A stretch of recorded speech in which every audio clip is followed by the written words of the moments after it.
Hello everybody and welcome to the video. Today we're going to be taking a look at Gene, the Fire Phantom Thief. The reason that we're going to be taking a look at this guy is because, one, I went through this account not too long ago and I re-ruined everybody, so that means Gene has much better runes than he had beforehand, which obviously makes me excited to try him out because who knows what he's going to be able to do here.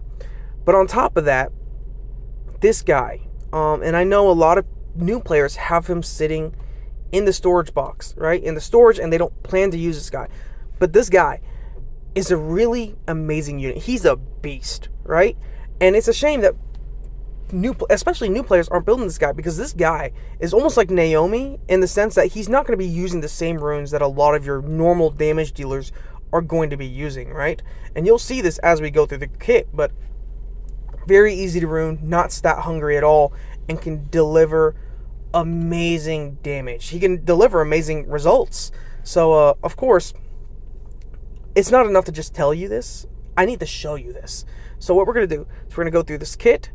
Then we're going to go through to the monster info, look at how some people have built him potentially, look at all the stuff there, take a look at this, my unit stats, my Gene stats, then his runes, then we'll have some fun with him, right? So let's not waste any more time. First off, he does have a leader skill that increases the resistance of ally monsters in the arena by 40%. This isn't a bad leader skill at all. I know for some new players, you typically would think that you only need 3 types of leader skills, right? Speed, HP, and attack percent, right? Nothing else. But you'd be surprised that a resistance leader skill is really powerful. Resistance, especially amongst new players, is going to be a very underappreciated stat, right? I mean, resistance is literally the thing that allows you to resist harmful effects, whether that's defense breaks or attack bar reduction. And as you get through the game, you'll start to build your supports. Like for me, I build my Riley 71% resistance, right? So resistance is a really big deal, right? And you could throw him, and even if it's only an arena, you could throw him on as a leader skill on your offense team, because if you're like, hey, I know I'm not going to outspeed the enemy, and then they're going to come in and they're going to stun me and all that, why not increase your chances of winning that fight if you know you're going to get outsped by having him as a leader skill? That 40% chance can be the difference between winning or losing. It is really important, right? You can use this strategically. In certain scenarios, this will be better than a speed lead. But again, like for me, if I know I'm going to be outsped, why not bring a resistance lead? So at the very least, when I do get outsped, maybe I don't get stunned. Maybe my units don't get stunned, or whatever it is the enemy's going to do is at least reduced to the most minimum, right? They're not just going crazy and ham on me, right? But it's just a thought. But we do have his first skill, where it's called Scene of the Crime, where he attacks the enemy with a 30% critical rate bonus and stuns the enemy for 1 turn with a 20% chance. The damage and the harmful effect rate go up when fully skilled up. This skill, there's 2 things to talk about on this skill. First is the 30% critical rate bonus part. You're going to notice that this is going to be the case for both of his skills, because he only has 2 skills. The other one is a passive. But he gives himself a 30% critical rate bonus. When building this guy, you can sacrifice a little bit of crit rate to make sure he's much more well off in his other stats. I mean, you could focus probably more on defense or accuracy, or heck, even resistance like we were talking about earlier. But obviously for his like stats, you would want to make sure his attack and crit damage is as high as possible, and then his other stats can focus on like defense, or heck, even speed if you want him to have speed. But you'll notice that I'm not mentioning HP, because his passive has stuff to do with his HP. So we'll talk about that in a little bit. But yeah, so I recommend defense percent if you can, but it is what it is. So the second part is stuns the enemy for 1 turn with a 20% chance. Most of the Phantom Thieves do the whole stunning thing. They're all about crowd control. I guess I like this in the sense that this could potentially save you in certain fights, especially when it comes to PvP. To prevent the enemy from moving is always going to be a good thing. I always wish it's more than 1 turn, but it is what it is. Places like dragons where you might use this guy, or even if you decide to use him, I don't know if you would, but even places like Spiritual Realm, I believe that's where it is, it could always be good to stun the wave, at least 1 unit of the wave. It doesn't hurt, right? It's not a bad skill 1.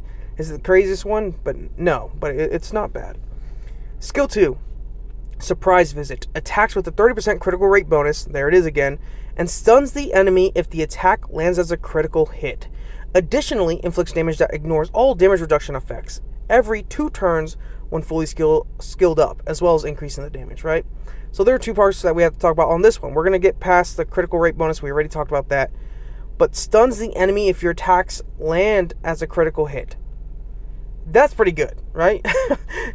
I mean, you think about it, again, he's getting a 30% critical rate bonus on top of whatever you're building him. Heck, even if you just went 70% crit rate, which for most damage dealers, you would not be able to slide off with that, right? You would always have to at least get 78, 80% crit rate.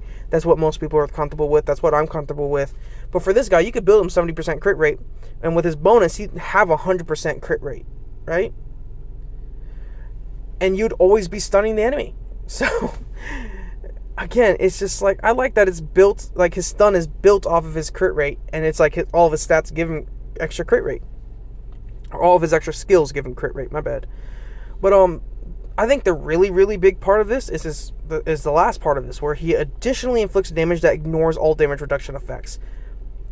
With just the amount of monsters we've been getting in the last month, I mean, we're talking about the Holly Heroes, all the scrolls that is just being thrown at us, people are bound to get units that prevent you from dealing damage. And damage reduction comes in many forms, right? You're talking about invincibility, endure, gosh, what was the other one? It's not blocks. It is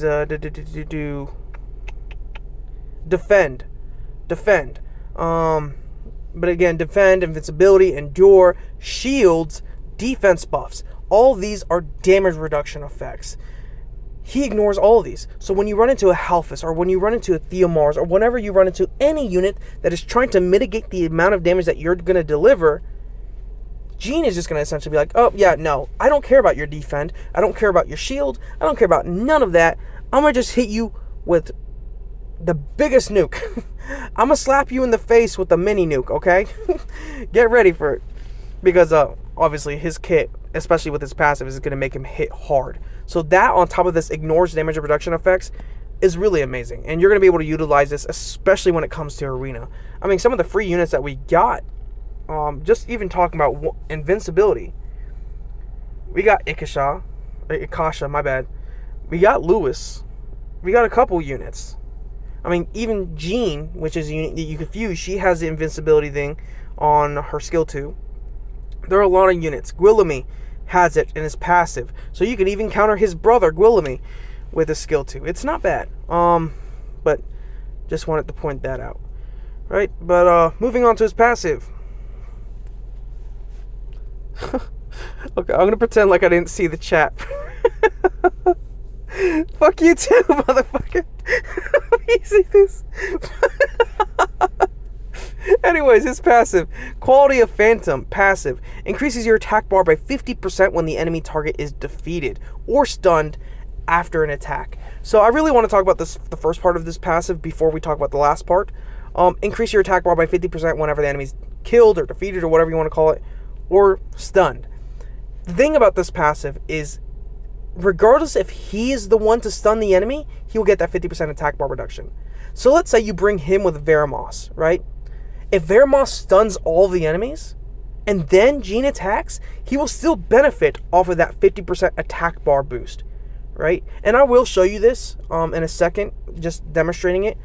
But I love this part of his skill, right? So even if he's not the one to stun the enemy, as long as they're stunned after his attack, he gets that 50% attack bar. But on top of that, he deals 100% more damage if the enemy's HP is higher than his HP. 100% more damage. Oh boy. That means he's going to be hitting hard. So you're talking about him hitting hard, taking more turns, and then ignoring all damage reduction effects on top of that. You can imagine that this guy's going to get hit. Or he's not going to get hit, but he's going to hit pretty hard. But before we go into the monster info, I do want to show you that attack bar reduction, or attack bar increase thing. I keep saying attack bar reduction. But the first part of his passive proccing, right? So let's go to a little bit of a demonstration real quick. Okay, so here we are. We're going to have Kaka in the defense. And I have Veramos and Thrain here. They should stun him. Bernard is going to boost Jean because my Jean is slow. And then we're going to get to see Jean's passive proc. So, let's see. Of course, Bernard is going to boost us forward because my Kaki's a little bit faster than my Jean. I do this. Stun. Boom. Now, I want you to look at Gene's attack bar when I use his skill. Boom. And there we go. So, his passive does proc regardless if he's the one to stun the enemy or not. So, just keeping that in mind. Okay, so let's go through the monster info real quick. So, I want to read this first one because this is interesting. I kind of skimmed it a little bit, but if you want to utilize Gene's passive, I suggest Despair and Blade runes with damage such as critical and attack sub properties. He can rip tanky mons using his second and has a higher rate for stunning it, activating his passive to gain attack bar. So yeah, you could hit again real quick. I don't know what... I get what he was saying, but that was maybe I was having a stroke while reading that because I feel like a lot of words are missing. But I see what he's trying to say. Do not build him on Despair. You do not need to build him on Despair. If you want to utilize his passive, bring another unit that stuns before he does. Because he will gain attack bar that way without having to actually stun the enemy. But even then, you don't really need to bring a unit that stuns. Just bring a unit that strips. So when he does attack the enemy, since he's going to have a high crit rate on his skill 2, the enemy will be stunned regardless because you're going to crit. The only thing that's going to really mess you up is anti-crit. But even then, you should be fine. I mean, you don't really need to build him on Despair Blade. I can see where this guy's going, but 2024. That was on January, right? Yeah. See what happens is since you went Despair, you're losing a lot of crit damage. You're losing on a lot of attack, which is a shame because it seems like your runes are decent. You want speed, 73 speed. Wow. You want speed, crit damage, attack. You need to grind these out a little bit more, but not bad, I suppose. Let's see. Check mine. His HP is 21,000, attack 2,000, crit rate 68%, crit damage 143%. This is 2016, but his HP does not need to be 21,000. Okay. Was my first damage dealer, one of my favorites who I'll be using for a long time. Pew Pew Miss. Let's see. Pew Pew Miss. Show me your runes. Okay. Rage Blade, attack, crit damage, attack. See, it's like your stuff could be way better if you'd finish powering it up. But on top of that, blue.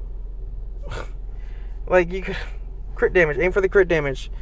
But I guess this is kind of what you want it to look like. You don't need him to have tons of crit rate. Have him on tons of crit damage and attack percent, and then aim for other stats, right? But let's take a look at the monster info. We're not going to waste time here. Yeah, he's being used in the Wind Beast. I expect that. I mean, he's a fire damage dealer that deals a lot of damage.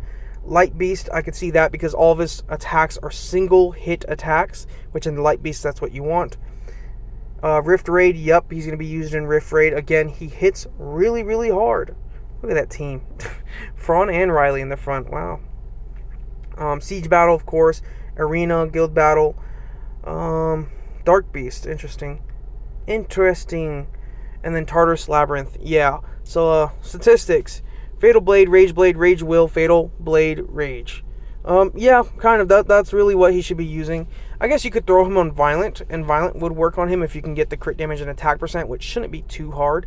Again, considering that he doesn't need crit rate, so he could use runes that you don't really use. But speed, crit damage, attack on Violent Blade, I suppose, or Violent Will. You can get away with it. I personally threw him on Rage Blade, and then, again, you guys will get to see my build. But he should be attack percent, I think. And then speed. I can understand speed, but I think attack percent on slot 2 is better. Crit damage, attack. His artifacts, skill 2 crit damages enemies' HP is more. Skill 1 crit damage, skill 2 accuracy, skill 1 accuracy. Kind of the things I'd be looking towards. That or own turn 1 target crit damage, yep. Interesting. Skill 2 crit damage, skill 1 crit damage, on target crit damage, attack, less, more, skill 1 accuracy, yep.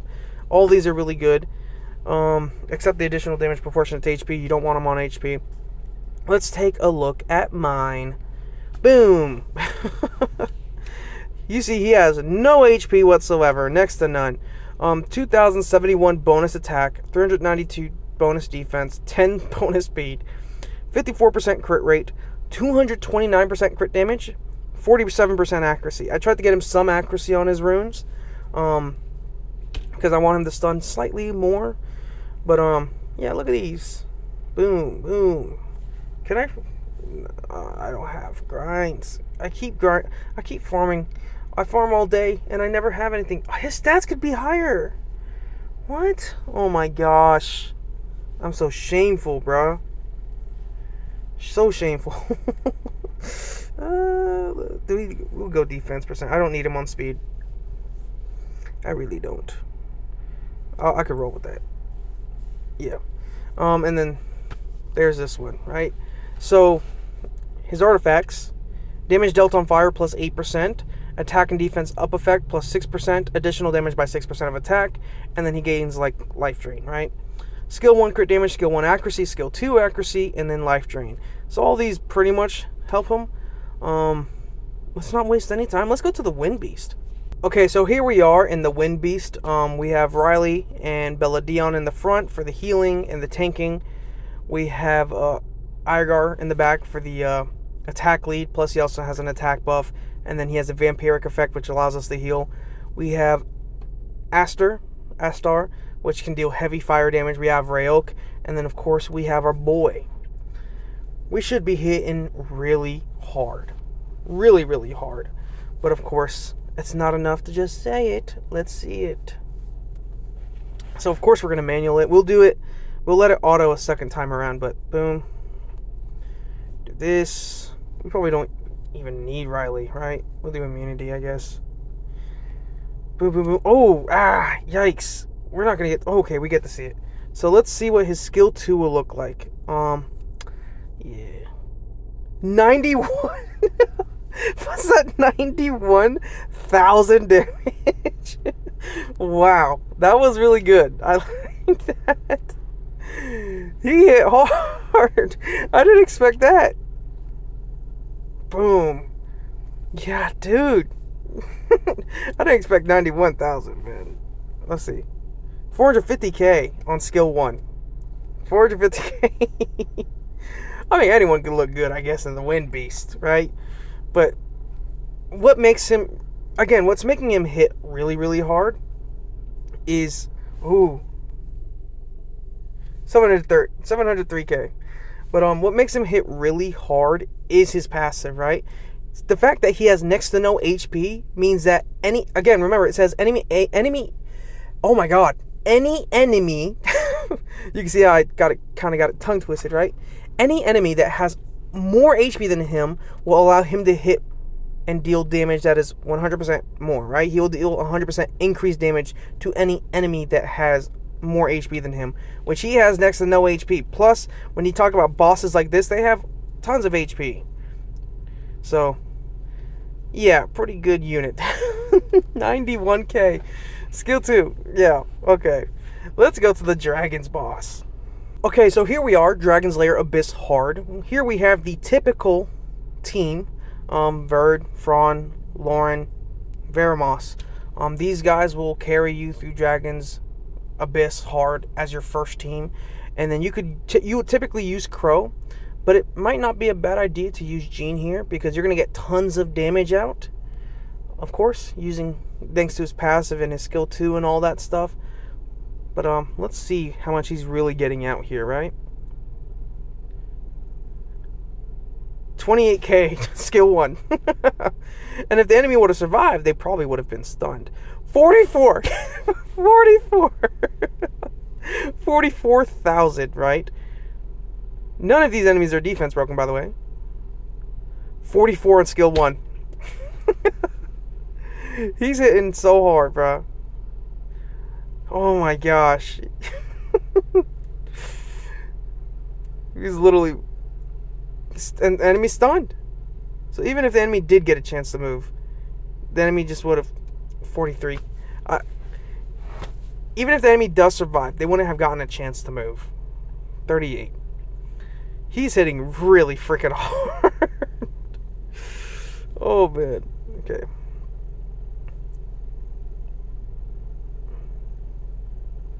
$25k. No attack buff, by the way. Fron, there we go. 62,000. 62,000. 14k. 14k skill 1.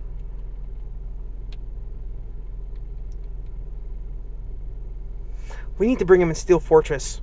Oh my god, Steel Fortress would be amazing. Good job, fucking Lauren. Lauren, you want to do something? There you go. God dang it. 23k. So even if we're failing as hard as we are now, like this, right? You see Lauren is just not landing nothing.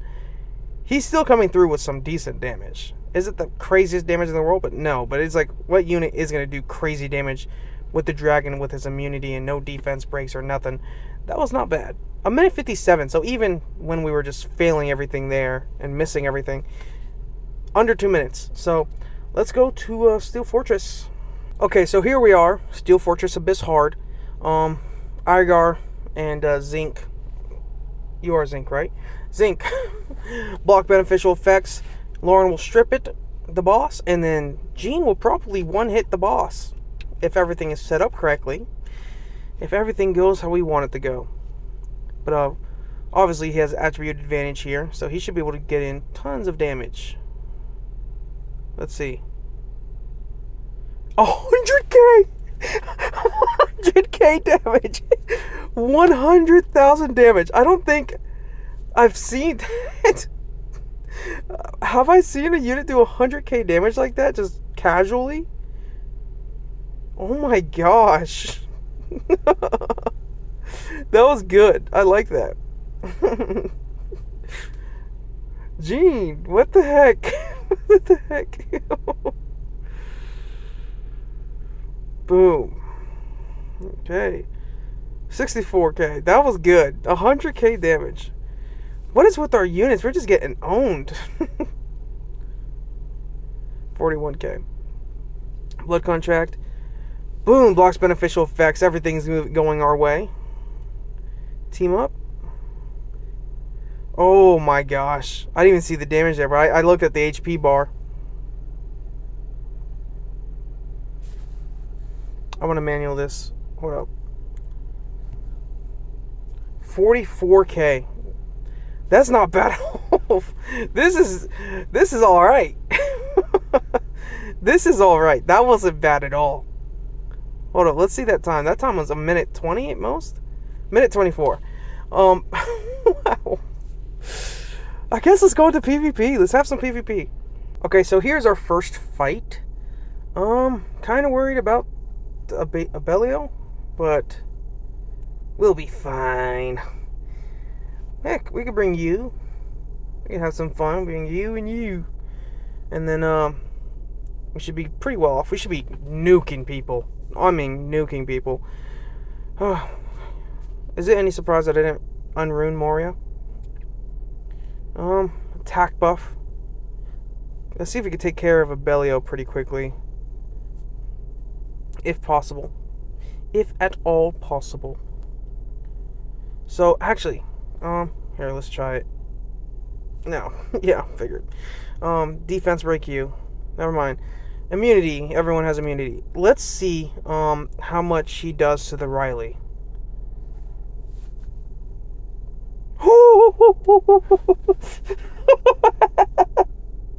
He almost killed the Riley through the I mean, obviously through the shield. Ignores all damage reduction effects. He almost owned her. Oh my gosh. That wasn't bad at all. Oh man. Oh no, they're hard. They're aiming for her Jean hard, dude. They want him so bad. There's not. Oh, I should have used skill 1. Boom. 13. Wow, you crit. Dude. Stop aiming for him. We'll kill. 34k skill 1. It was worth. And we save him maybe? Heck yeah, we do. You guys don't got your healer no more. I mean, I guess Feng Yan, is that your name? I guess you heal.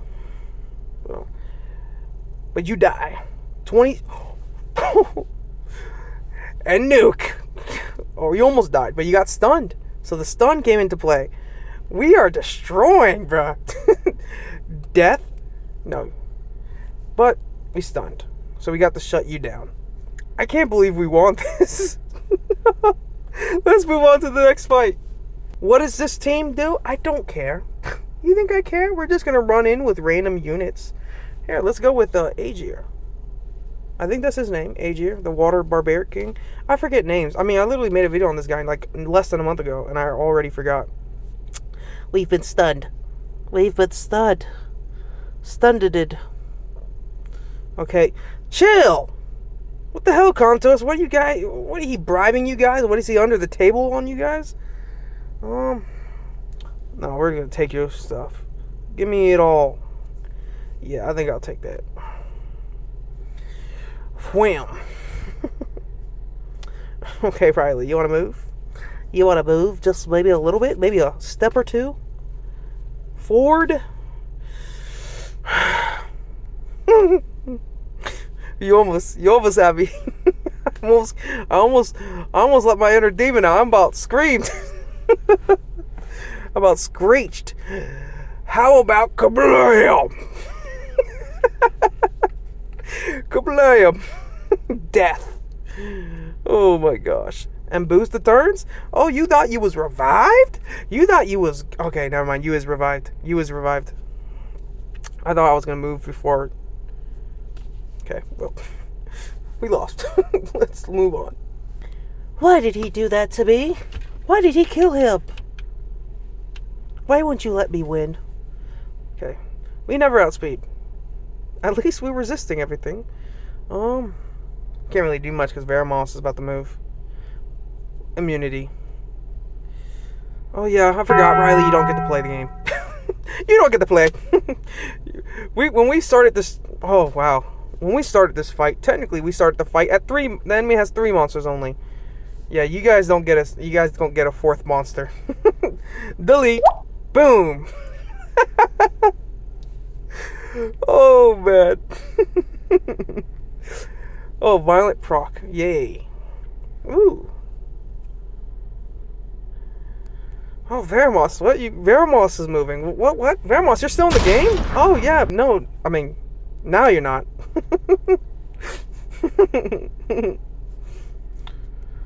Ooh. Oh, man. She doesn't know. She doesn't know what's about to happen. Do you think that she knows? Do you think this unit knows what's about to happen? Bruh.